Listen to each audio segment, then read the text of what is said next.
time to tell people about this weird, creepy experience that I had a few years ago. It's around 2010. I'm in Mississippi spending the summer with my sister, my nephew, my mom. And my nephew kind of was a jokester back in the day, so I didn't really know when he was playing and when he was serious. And, you know, kids' imagination, you never really know what they pretending or what they just telling you. So, you know, I just couldn't take things at first as like face value. So one day it's like evening time, getting dark, and my nephew goes, "Uncle Marcus, you see that man behind you?"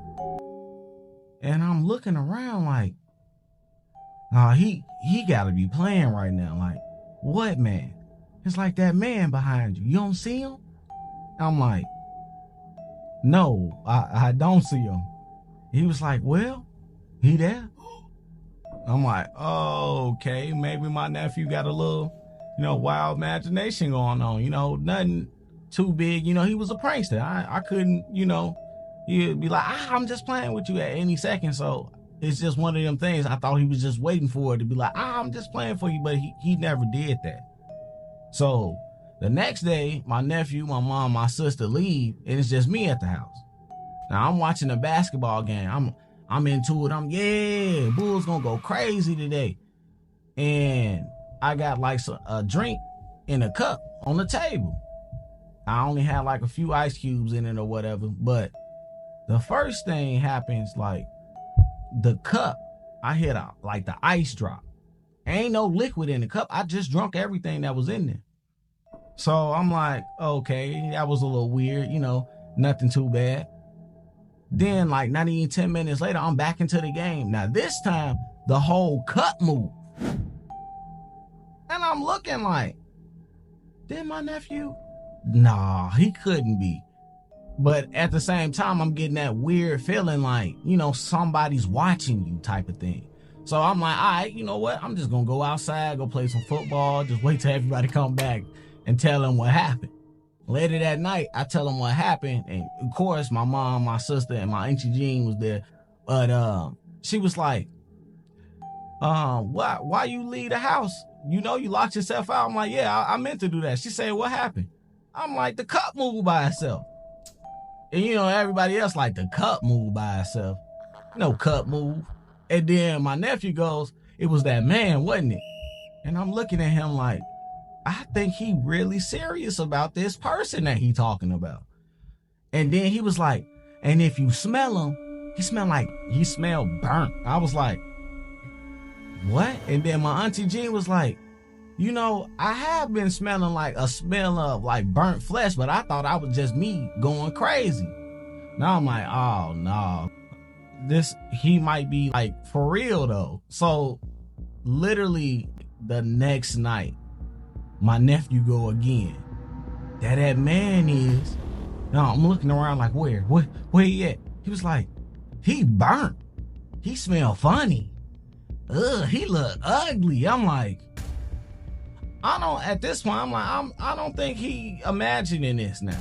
And then out of nowhere, my Auntie Jean was like, I do smell that fat. I smell burning flesh. I'm like,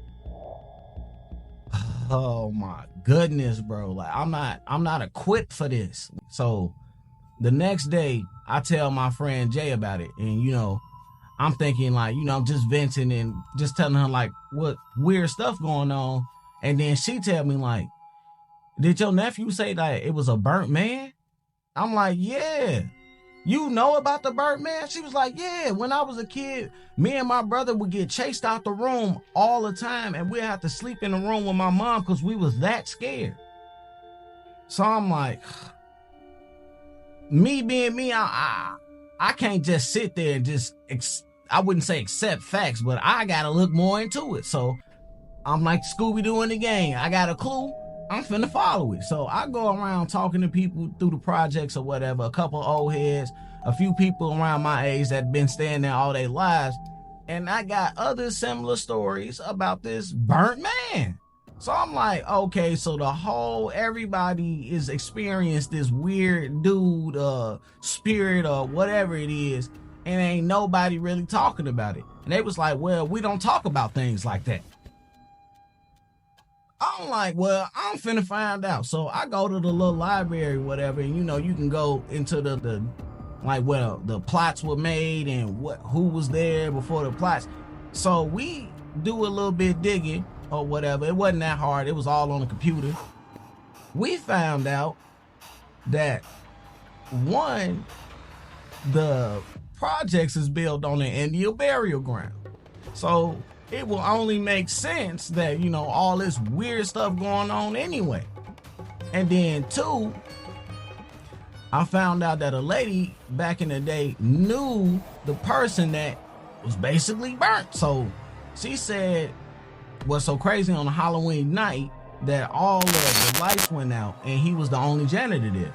So he had to go up there and try to change the fixtures or whatever for the transformer to pop it back on. While he's doing that on top of a ladder, he gets electrocuted and basically fell to his death. And then not even a few months later or so, now people are starting to experience a burnt man everywhere. So I'm like, this can't be real. So a few days later, everything is just getting worse. Like the constant smells of remnants of burnt flesh, the constant stuff being moved, the constant of knocking. And at this point, I'm just gonna take an Advil every night, go to sleep around 10 o'clock so I don't gotta experience nothing bumping in the night. You feel me? So this in particular night, I pop an Advil, I think I'm safe, and I wake up around 2 or 3 in the morning. I'm not the only one awake. I'm hearing somebody else in the kitchen. It was my auntie. And I'm smelling that overwhelming smell of burnt flesh. So my auntie come out of nowhere you smell that, don't you? I'm like, yeah, this time I really do smell the burnt flesh. Well, what we finna do? She's like, I know something to do. And she grabbed some salt. She was like, now start saying prayers and, try to throw the salt and say the prayers at the same time. We throw salt everywhere. I'm talking about all through the apartment. When we sweep it out, she said that's the best way to get negative energy like that out of your home. And it actually worked. I couldn't believe it. I didn't smell no more burnt flesh no more. There was no more knocking, nothing. But the crazy part was a few weeks later, we finally moved or whatever. Well, my sister moves.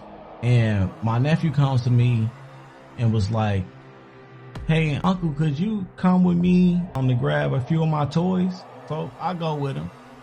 And I was like, so why you can't get your toys? He was like, it's these two men, they in the closet. I'm like, now we the only people in the closet. What do you mean? He said they told me I couldn't get my toys. So I opened the door. I look in there, ain't nobody in there. I'm like, Fat, what? Man, you playing again, aren't you? He was like, no, I'm not playing. But I guess they okay with you getting the toys.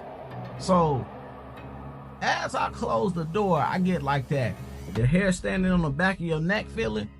And soon as I close the door, the fire alarm goes off. There ain't no fire, ain't nobody cooking. So